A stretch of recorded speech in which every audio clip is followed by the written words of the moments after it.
ಇನ್ನು ತಲೆದಿಂಬು ಅಥವಾ ಬೇರೆ ವಸ್ತುವನ್ನ ಬಳಸಿ ಉಸಿರುಗಟ್ಟಿಸಿದ್ದಾರೆ. 36 ಗಂಟೆಗಳ ಹಿಂದೆನೇ ಮಗುವಿನ ಹತ್ಯೆಯಾಗಿದೆ. ತಾಯಿಯೇ ಮಗುವನ್ನ ಹತ್ಯೆ ಮಾಡಿದಂತಹ ಪ್ರಕರಣಕ್ಕೆ ಸಂಬಂಧಪಟ್ಟಂತೆ ಈಗ ಮರಣೋತ್ತರ ಪರೀಕ್ಷೆ ರಿಪೋರ್ಟ್ ಬಂದಿದೆ. ಮರಣೋತ್ತರ ಪರೀಕ್ಷೆ ಬಳಿಕ ವೈದ್ಯಾಧಿಕಾರಿಗಳು ಮಾಹಿತಿಯನ್ನು ನೀಡಿದ್ದಾರೆ. ವೈದ್ಯಾಧಿಕಾರಿ ಡಾಕ್ಟರ್ ಕುಮಾರ ನಾಯ್ಕ್ ಡಾಕ್ಟರ್ ರಂಗೇಗೌಡರಿಂದ ಮರಣೋತ್ತರ ಪರೀಕ್ಷೆಯನ್ನು ನಡೆಸಲಾಯಿತು. ಆ ಒಂದು ರಿಪೋರ್ಟ್ ಈಗ ಬಂದಿದೆ. ಹಿರಿಯೂರು ತಾಲೂಕು ಆಸ್ಪತ್ರೆಯಲ್ಲಿ ಮರಣೋತ್ತರ ಪರೀಕ್ಷೆಯನ್ನು ನಡೆಸಲಾಗಿದೆ. ಕೈಯಿಂದ ಕತ್ತು ಹಿಸುಕಿ ಮಗುವನ್ನ ಕೊಲೆ ಮಾಡಿಲ್ಲ, ಆದರೆ ಉಸಿರುಗಟ್ಟಿಸಿದ ಕಾರಣ ಮುಖ ಹಾಗೆ ಎದೆ ಭಾಗ ಊದ್ಕೊಂಡಿದೆ. ಉಸಿರುಗಟ್ಟಿಸಿ ಕೊಲೆ ಮಾಡಿರುವಂಥದ್ದು ಕನ್ಫರ್ಮ್. ಹೀಗಾಗಿ ಮಗುವಿನ ಮೂಗಿನಿಂದ ರಕ್ತಸ್ರಾವ ಕೂಡ ಆಗಿದೆ. ಮರಣೋತ್ತರ ಪರೀಕ್ಷೆ ನಂತರ ಡಾಕ್ಟರ್ ಕುಮಾರ ನಾಯ್ಕ್ ಹೇಳಿಕೆಯನ್ನು ನೀಡಿದ್ದಾರೆ ಪೋಸ್ಟ್ ಮಾರ್ಟಮ್ ರಿಪೋರ್ಟ್ಗೆ ಸಂಬಂಧಪಟ್ಟಂತೆ.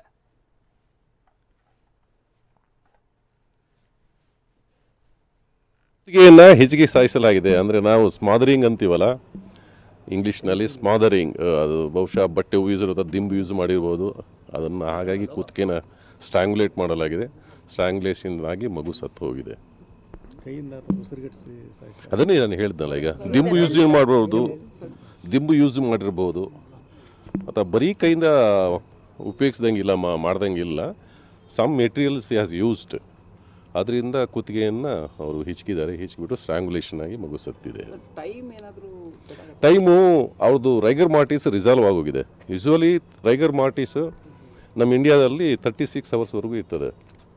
ಸೊ ಆಫ್ಟರ್ 36 ಅವರ್ಸ್ ಆದಮೇಲೆ ರೈಗರ್ ಮಾರ್ಟಿಸ್ ರಿಸಾಲ್ವ್ ಆಗ್ತದೆ. ಈ ಮಗುವಿನಲ್ಲಿ ಯಾವುದೇ ಭಾಗದಲ್ಲಿ ರೈಗರ್ ಮಾರ್ಟಿಸ್ ಇಲ್ಲ, ಅಂದರೆ ಮೋರ್ ದೆನ್ 36 ಅವರ್ಸ್ ಆಗಿದೆ.